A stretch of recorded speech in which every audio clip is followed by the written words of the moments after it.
Well, today is, I think, the next 45 minutes or so. I'm not preaching for 45 minutes, but the next 45 minutes or so are going to be some of the most important 45 minutes in the history of our church. And I don't want to oversell the importance of it, but I do mean that. I really believe the next 45 minutes or so are going to be some of the most important we've ever had. And that's because we're talking about things like Presbyterious, Episkopos, and Poimen, which I know you're all super interested in. And not only are we talking about those words that you don't know what they mean, but we're also talking about church government. Pretty pumped, aren't you? Now, there's some of us weirdos in the world that legitimately geek out over things like that, and I know that is going to seem odd to some of you, but it's not to me. I actually really am fascinated by that kind of stuff. But the reason today's important is not because I'm fascinated by it, it's because it matters. And today we're taking a really big step as a church, one that quite frankly we've needed to take for a long time, but today's kind of the culmination of it. And it revolves around those three words that I don't know how to say and you don't know how to say, but you also don't know what they mean. So we're going to get to that. And hopefully, if you can stick with me through this initial part, because again, if you're not interested in things like church government, the beginning part of this might be a little bit boring, but bear with me because it's super important. Those words that are on your message notes, Presbyterious, Episkopos, and Poimen, they are three words used throughout the New Testament that encompass a single idea. The word, I didn't put this in the message notes or anything like that, but the word Presbyterious is the word that typically in the New Testament is translated as elder. The word Episkopos is a word that is either translated as bishop or overseer. And the word Poimen is the word that is typically translated as pastor. And those four words, elder, overseer, bishop, and pastor, are used interchangeably to refer to a concept that most of us are probably at least a little bit familiar with, and that is what we're going to be talking about for the rest of the day today, and that is eldership. So those four words are used interchangeably to talk about what it is to be an elder.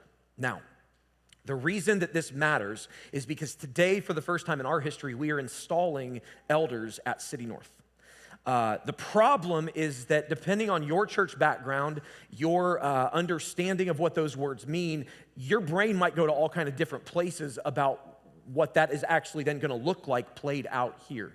If you grew up in a Presbyterian church context, you might expect that eldership looks one way. If you grew up in a Church of Christ Restoration Movement context, you might expect it to look a different way. If you grew up like I did in a Nazarene church context, it's going to look different even then. And so what I want to do today is I want to take a few minutes to talk about some of the different ideas that people might have in their head about what eldership is and means, and then I'm going to talk about how we see it here before we get to actually installing our elders a little bit after that. So the church, the background that I grew up in was the Church of the Nazarene, and the Church of the Nazarene, like most Christian denominations, has a specific way that we handle eldership. In the Church of the Nazarene, eldership is an ordained pastoral position. And so what that means is that you take time and well, I'll just tell you my journey. When I was about 14 or 15 years old, I felt like God was asking me to go into full-time professional ministry. At the time, I thought that was going to be youth ministry because pizza and teenagers sounded more fun than adults. And so that was what I pursued. And I approached my pastor at my local church, and I told him that I thought God was calling me to ministry. In the Church of the Nazarene, that's an important step, because the first step toward making a career of that is that you gain the affirmation and approval of your local church pastor. My pastor, I remember he and my youth pastor met, and they talked, and they kind of came back to me, and they were like, hey, we talked, and we could see God gifting you and using you. We think that this is a good thing for you. And so they granted me what was known as a local church minister's license. And what that meant was virtually nothing. But it began the process for me then of pursuing ordination in the Church of the Nazarene. And so for the next several years, I did all kind of different stuff within the church. And then when I went to college, I actually got a degree in Christian education, which was a youth ministry degree. So I got a degree in Christian education. I graduated and I began my first job as a youth pastor in a local church.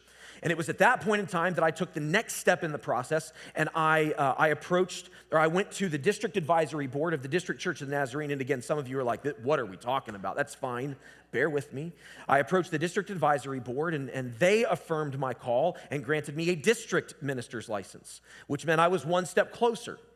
And a few years after that, after meeting a very long, exhaustive list of educational and experiential requirements, I was ordained by the Church of the Nazarene as an elder. Now, what that meant and what happened, it was really pretty cool. The Church of the Nazarene is governed by 6 general superintendents. They oversee the church globally. And so at our district ordination service, there was one of the GSs actually flew in, and they presided over and laid hands on and ordained all of the different individuals that were ordained that day. And so I was prayed over by one of our general superintendents, and I was officially ordained and commissioned and got the paperwork to prove it as an elder in the Church of the Nazarene. Now, again, I tell you all that because that was my experience with eldership. It involved a very lengthy, I felt a call to ministry at 14 or 15 years old, but I wasn't ordained until I was like 25-ish, 26.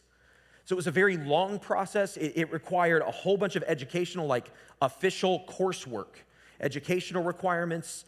It required the affirmation of a variety of different people along the way. It was a very lengthy, exhaustive process. My ordination meant a lot to me. As a little bit of a side note, when we started City North, the district superintendent for South Central Ohio, which is the Nazarene district we're on, called me and asked me for my ordination paperwork back because I was leaving the denomination. And that might sound a little heartless, and it wasn't. Like, it was just a logistical thing. I didn't send it back. Because it meant something to me. Like I knew I was never going to use it again. I was never going to present that paperwork as, evidence that I was ordained in the Church of the Nazarene, but it was meaningful to me because of what it took to get there. So it was interesting that at one point in the journey, and most of you guys know my story, after I got fired and I landed at this little country church in Kentucky that I never expected to be at, it wasn't a Nazarene church. It was my first experience being in a church that didn't look at eldership the same way my denomination did. That was a Church of Christ and Christian Churches, a restoration movement like Sunbury Christian Church. It was that same model of church governance, and they approached eldership totally differently than the denomination I grew up in. Which one was right? Which one was wrong? I don't think either one of them was right or wrong. They were different, and that matters. And so that's why we're having this conversation today, because rather than just taking a few minutes at the end of a service and installing elders, I wanted to be able to talk about what eldership is biblically and what it is not. So depending on your background, you may have an image in your mind when it comes to elders. You may not have an image in your mind when it comes to elders. You may not even know really what that is. When you hear the word pastor, you probably have an image. When you hear the word overseer, you might have an image, maybe not. When you hear the word bishop, you might have an image. When you hear the word elder, and so, what is it? What is it not? Before we get to that, there's one very critically important thing that I have to mention. And that is that I think one of the most problematic things that churches, pastors, Christians do, and it happens all the time, is in the interest of creating very firm rules and restrictions and guidelines, we sometimes try to make the Bible do things that it's not intended to do. What I mean by that is when it comes to these ideas, there are principles and there are concepts, and we can look at some of the words of Jesus, but more so the words of Paul and the pastoral epistles and things like that. We can look at the Bible and get some ideas about the way the people 2,000 years ago approached these terms. But I think what becomes problematic is when churches try to build government models completely off of the Bible. Because I don't think that's what the purpose of the pastoral epistles is. And so within that, the question is not, well, this says this thing, because there's probably another letter somewhere that says something slightly different, and it can be very confusing. The question is, what are the principles about eldership that we do see laid out biblically? And then how do we apply those principles to our context today, which is wildly different than the context in which those letters were written 2,000 years ago. So, My goal today is not to say, well, it's clear that the Bible lays out these rules around eldership. My goal is to say the Bible gives these principles about why eldership matters and what the role of elders should be, but then how do we apply that within our context today? So let me start by maybe bringing up some of the models or images that you might have in your head around eldership. The first, and probably the most common image that people tend to have, is that elders run the church. This is especially true, again, if you grew up in like a restoration movement kind of a context, but many different denominations have this sort of model where the elders run the church, like all of it.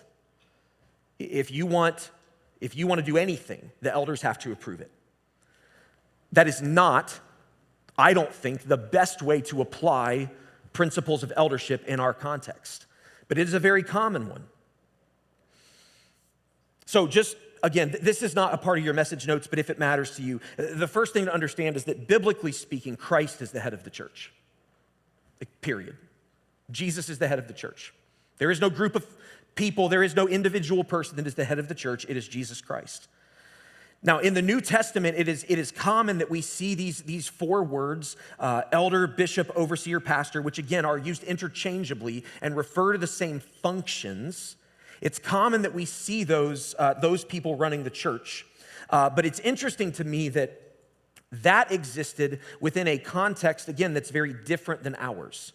What I mean by that is within a modern church context where most people are working full-time jobs that are not pastoral staff, and where people have very, very busy and demanding lives and schedules, much more so than was the case a couple thousand years ago. I think it's very, very hard for any one group of people to oversee all of the affairs of the church comprehensively and do a good job with it. And to be clear, I don't think it's wrong that some churches take that approach. In my experience, it's incredibly difficult for any one group to do all of this well. And so what I mean by that is I have experienced a lot of difficulty over the years because we tried to blend two functional roles of running a church into one, and it just didn't work. So we, for many, many years, have had the directional team at City North. You guys have heard me talk about the directional team is the day-to-day operational team. That group also, for many years, tried to function as elders, and it's real hard to do both. Real hard. To do the day-to-day, and as we're going to see in a moment, to oversee the spiritual life of the church and give the attention needed. It's very difficult. If we had a team of a whole bunch of pastoral staff that were all paid and that was their job, maybe. It was very challenging. And as a result, what happened was the day-to-day stuff happened, but the spiritual care of the church hasn't been what it's needed to be. And that's cost us in some significant ways. And so I don't look at the roles and responsibilities given to eldership in the New Testament and go, well, we have to adopt these exactly as they were then. I think it is wise and I think it is biblical to say, let's use the brains God gave us and adapt the principles that matter the most. And one of the principles that matters the most is not the elders run the whole church. So if that's your image, that's not ours. It's not bad, it's not wrong, but that's not the way that we are going to approach eldership here. Another image that you might have is that elders are old white men. I mean, it's kind of baked into the word. They're old white men. They're elders, right? Now, before I dive into this one, I've got to be real clear about something. I could write a 10-part sermon series on part of what I'm about to say. So, I've got 16 minutes left according to that, and I haven't gotten to the main content yet. So we got to move. I'm going to move through this part. There's one thing in here that some people have a huge theological problem with, and that's okay. If you do, I'm going to ask you to come talk to me about it later on, okay? Do elders have to be old? No. They do need to have life experience. There were people that were on my list of potential elders that I eliminated because in my mind, I didn't think they had the life experience yet. Do elders have to be white? No. If you look around the room, though, they're probably gonna be. It's not because they have to be, okay, we're in Sunbury. Do they have to be men? No. And this is the one that people can have a big problem with. In fact, this has literally split denominations many times over the years. So I'm going to cover this really, really, really quickly. Again, if you have a problem with it and would like more, please come see me. I have lots of resources on this. The traditional, typical approach toward eldership is that it has to be men, because there are a few specific Bible verses that on the surface look very obvious that eldership must be a male-only position. However, if you start to dig a little bit, it becomes muddy at best. If you dig a little bit more and you do it responsibly, what you find is that there actually is a long tradition of female eldership in churches throughout the generations, and that the rationale behind it is consistent with the biblical narrative as a whole. The denomination that I grew up in, the Church of the Nazarene, is a very conservative Christian denomination.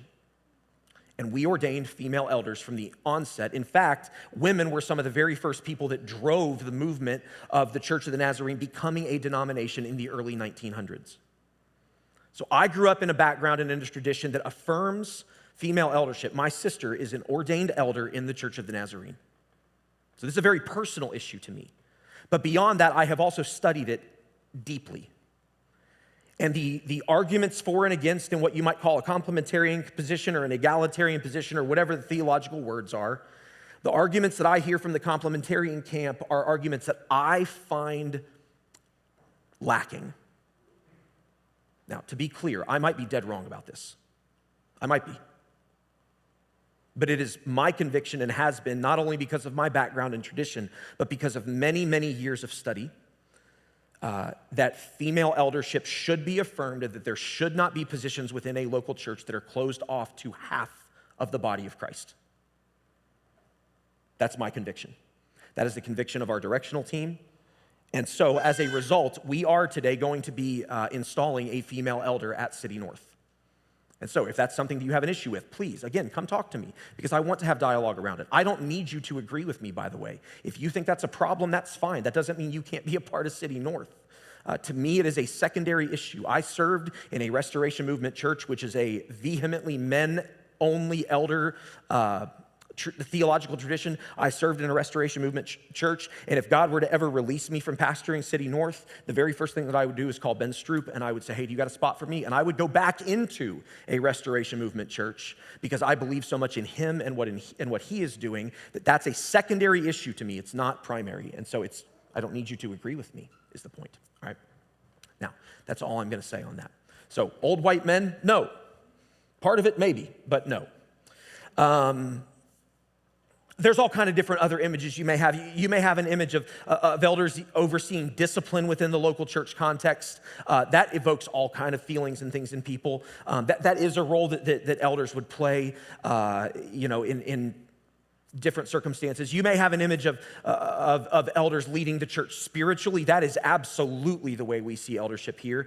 So without covering too much more of that, let me get to the most important thing, which is what we actually view as the critical, important, non-negotiable roles of elders here at City North. And there's three specific things that I want to bring out within this. The first, we're going to look at a couple passages, one from the book of Ephesians and one from the book of 1 Timothy. Now, as we read through this, again, you might see overseer, you might see bishop, you might see pastor. I don't remember what all we used here until we go through it. But if you see any of those words, they are referring to the same thing. So, Ephesians chapter 4, verses 11 through 13. So Christ himself gave the apostles, the prophets, the evangelists, the pastors and teachers. So there's our word. That pastors right there is the Greek word poimen. To equip his people for works of service, so that the body of Christ may be built up until we all reach unity in the faith and in the knowledge of the Son of God and become mature, attaining to the whole measure of the fullness of Christ. Another one that I want to show you is 1 Timothy chapter 5. It says this, the elders, and again, that's a different word, but biblically, New Testament, it's the same function. The elders who direct the affairs of the church are worthy of double honor, That's not the important part, although I'm sure that the elders would appreciate that. Especially those whose work is preaching and teaching. Now, if you notice preaching and teaching, and you go above that, you see that in the Ephesians passage, you see that Paul in Ephesians was talking about how Christ has given pastors and teachers. So the idea of eldership and of pastoring is very tightly linked to teaching. It's why pastors tend to be preachers. Those two things are very tightly linked in the New Testament. And they give us the first, what I think is the first and one of the most important non-negotiables about what eldership is. And that is elders equip the church. That is explicitly written in the Ephesians passage. The pastors and teachers, Christ gave these different roles to equip the body so that it can become mature and full. One of the primary non-negotiable roles of an elder is to help equip the church. Now, to be very, very clear here, and again, these words are tightly linked in the New Testament, eldership and being a pastor are essentially the same thing in their function. One of the most damaging and erroneous ideas that people have about what it is to be a pastor, because typically when we think of pastors, we think of somebody that's paid by the church, right? One of the most damaging and erroneous ideas people have about what it is to be a pastor is that a pastor's job is to do all the stuff because we pay him to do the stuff. Biblically speaking, that is absolutely false.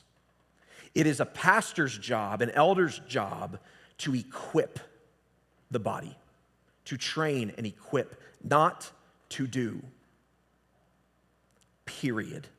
And I realize standing up here saying that's like, well, so some people might be like, well, so what? You don't want to have to do your job? No, I do want to have to do my job. But to be really clear, equipping people to do things is way harder than just doing them. Like, way harder. It's easy to just, like, I know how to do all the stuff. It's way harder to take the time to train people and to equip people. And to be honest, it's scarier too. Like one of the roles of elders is going to be to help. We'll talk more about this in a moment, but one of the roles of our elders will be like if there's somebody sick in the hospital, it may be me that goes, it may be an elder. Like care of people is one of the main roles. Well, it's a whole lot easier for, like, I know what to do.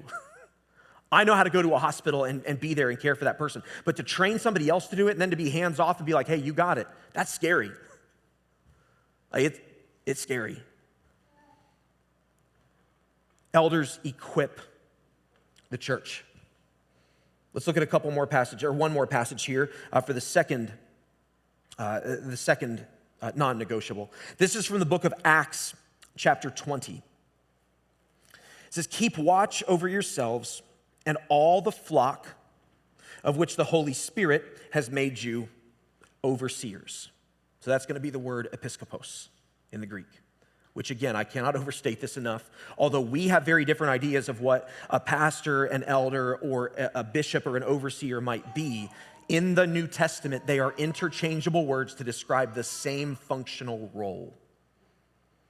So there's a flock which the Holy Spirit has made you an overseer for.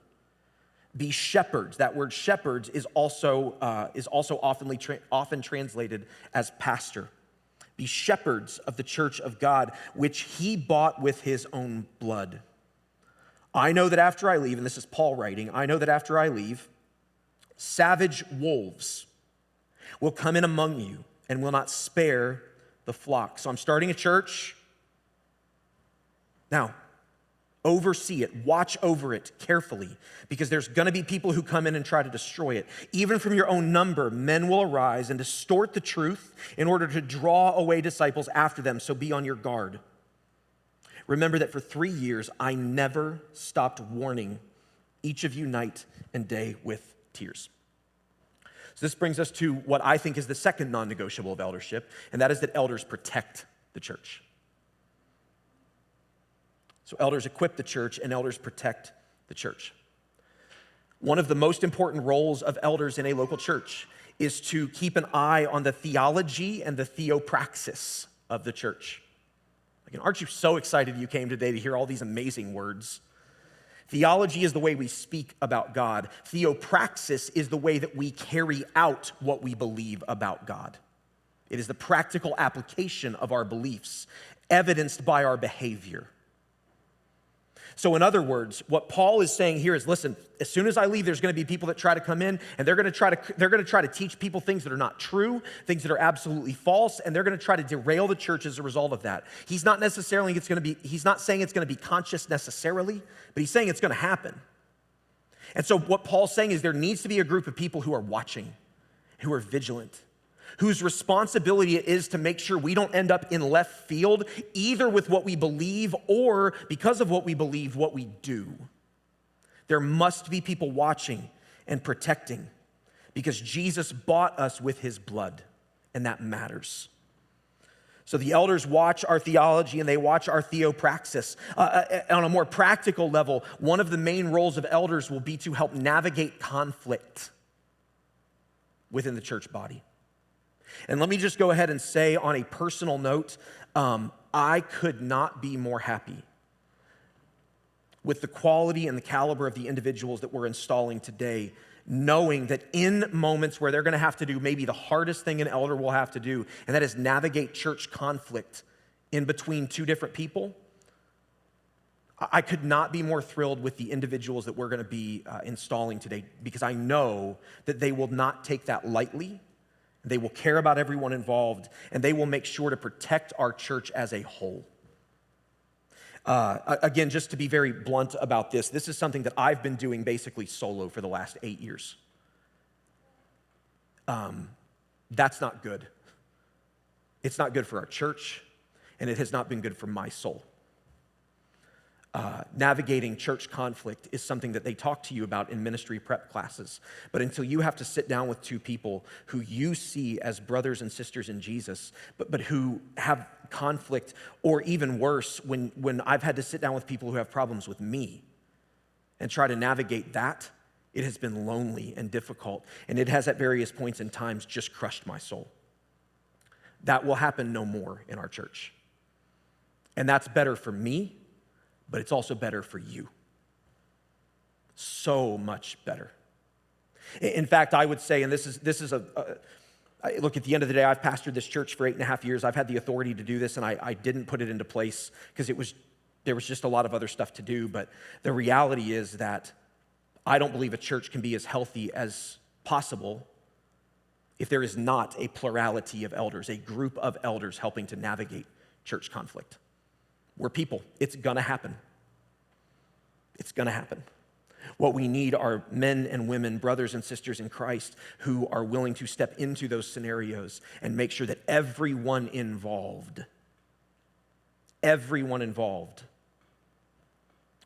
is submitting themselves to Jesus. So that's one of the main things that they'll be doing. They will be protecting the church by watching our theology and our theopraxis. They will be protecting the church by helping navigate conflict. They'll also be protecting the church by overseeing things like license and ordination of ministers. I described a few moments ago how my process was with my denomination, but we aren't a part of a denomination. And so it's important that we have a group within the church who oversees if somebody were to feel like, I think God's calling me to ministry. Well, how do we help them walk that process? That would be one of the roles of the elders. In worst case scenarios where there would need to be church discipline, which again, I know for some of you might be like, oh, I don't like that word, that's fine. It can create all kinds of things. In worst case scenarios where there would need to be action taken because someone is just doing things and is creating dissension and destruction within the church and is unrepentant and doesn't care that they're doing it. If the elders would have to get involved in some sort of a disciplinary manner, that would be elders as a group, as a team, not one individual going and dealing with that. The last thing, the third thing, the elders equip the church, elders protect the church. James chapter 5, verse 14 says this, is anyone among you sick? Let them call the elders of the church to pray over them and anoint them with oil in the name of the Lord. In 1 Peter chapter 5, to the elders among you, I appeal as a fellow elder and a witness of Christ's suffering, who also will share in the glory to be revealed. Be shepherds of God's flock, there's that imagery again, that is under your care. Not watching over them, not because you must, but because you're willing, as God wants you to be. Not pursuing dishonest gain, but eager to serve. Not lording it over those entrusted to you, but being examples. In other words, elders serve the church. They serve the church. They don't run the church. They don't rule the church. They serve the church. In the same way, that the image that always comes to mind for me when I think about this concept is Jesus, not long before going to the cross, sitting down and washing the feet of his disciples. And when they were like, "What are you doing?" He says, "Hey, if you want to be part of what I'm doing, you have to serve one another. In fact, it's going to be the least that are the greatest in my kingdom." And so elders serve the church. And I do mean that in a practical sense. Elders will be the one, if somebody is sick and in the hospital, elders will help take care of that person. If there are people who are struggling, it'll be elders who help care for them. If somebody is just spiritually dying inside, it will be the elders who help shepherd and lead that person back to health. The elders will care for the church. I do mean that in a functional sense, but I want you to have that in your mind philosophically as well. The role of the elders, and one of the reasons why I picked the elders that I picked, is because they're people who have a heart to serve you. They aren't people who like power or who care about it at all. They aren't people who want a position so that they can wield that position. They're people, in fact, who I had to do some convincing that they were even the right people for the role, because that's not their disposition. They just want to serve. So the elders equip the church, the elders protect the church, and the elders serve the church through counsel, through prayer, through encouragement, through crisis support. So what does all this mean for you? What's so important about it? Well, for the last 8.5 years, we tried doing this without a group of people who were directly responsible for overseeing the spiritual health of our church, and it hasn't worked, just flat out. I'm a big proponent of let's just throw a bunch of stuff against the wall and see what sticks, It's my favorite way to do things. It typically takes longer to get to the right solution, but I don't know any other way to do it. So here we are, 8.5 years in, going, well, we probably should have had this in place 7 years ago. But that doesn't mean we're not going to put it in place now. For the last 8.5 years, we've tried to run this church in a specific way. We've had the directional team that oversees day-to-day responsibilities. We've had the board of trustees that oversees kind of the big picture finances and more of the business arm, like legal compliance and kind of all that junk that nobody wants to deal with except for them. That's why they're there. But what we've not had is a group of people who said, hey, we will make sure our church is healthy spiritually. And ultimately, the elders equipping the church, the elders protecting the church, and the elders serving the church. It's all about our spiritual health. So our elders will not have oversight of day-to-day operations. They won't have oversight of our budget. They won't have oversight of those kind of things. What they will have is oversight of, are we using those things in a way that is glorifying and honoring to Christ, or are we trying to build our own kingdom here? Because one of those is spiritually appropriate and healthy, and one of them is not. They will be people who oversee and make sure that when we carry out day-to-day things like group leader training or starting point, like our kind of next steps in discipleship sorts of things, if the elders are like, hey, we're not healthy as a church, like our discipleship is not good, they might not have oversight of how it's going to get carried out, but they're the ones who are going to say, hey, full stop, we got to fix this because our church is not healthy. If there are people who are having conflict, if there are people who are struggling to get along, if we have brothers or sisters who are just warring with one another, the elders will be the ones who come in and help restore that relationship from a spiritual perspective.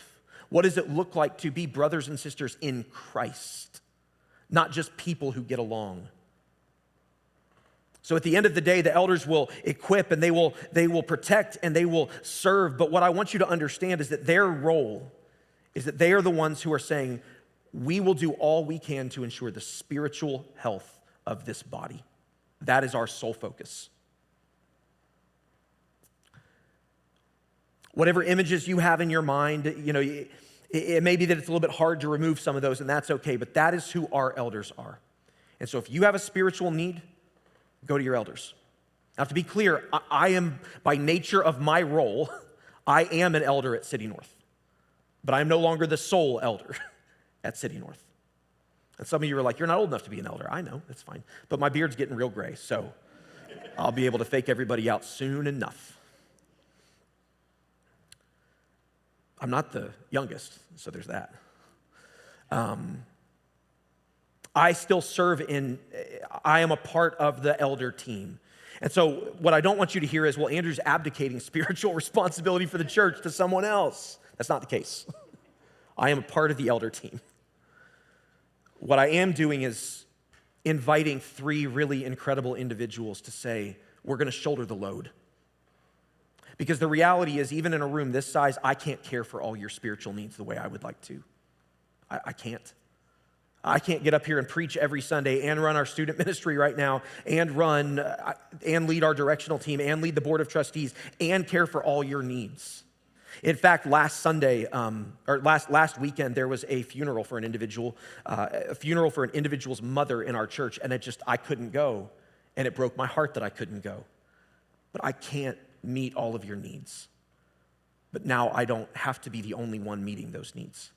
I don't have to be the only one navigating difficult situations. And so, all of that said, what we're going to do is we're going to take a few minutes and we're going to install our elders this morning. Here's what I know. Although I'm still figuring out, again, the church that I grew up in, the denomination I grew up in, we didn't do eldership this way. And so I'm kind of learning what it looks like to lead a church with elders myself. None of our elders have ever been elders in other churches. So we're all kind of like, well, just going to figure this out as we go. In fact, when I told them I was going to do a whole sermon, they said, great, now we can learn more about what it even means. So we're all figuring this out. So while I don't know exactly what it's going to look like from a day-to-day perspective, what I absolutely, without question, know is that our church is going to be far healthier and far stronger and far better on the back end of today. What I know is that already, because our elders have been active for about a month and a half now, you just didn't know it. What I know is that the load that I feel on my soul, which is heavier than I can even begin to describe to you, has already been lightened because of these guys.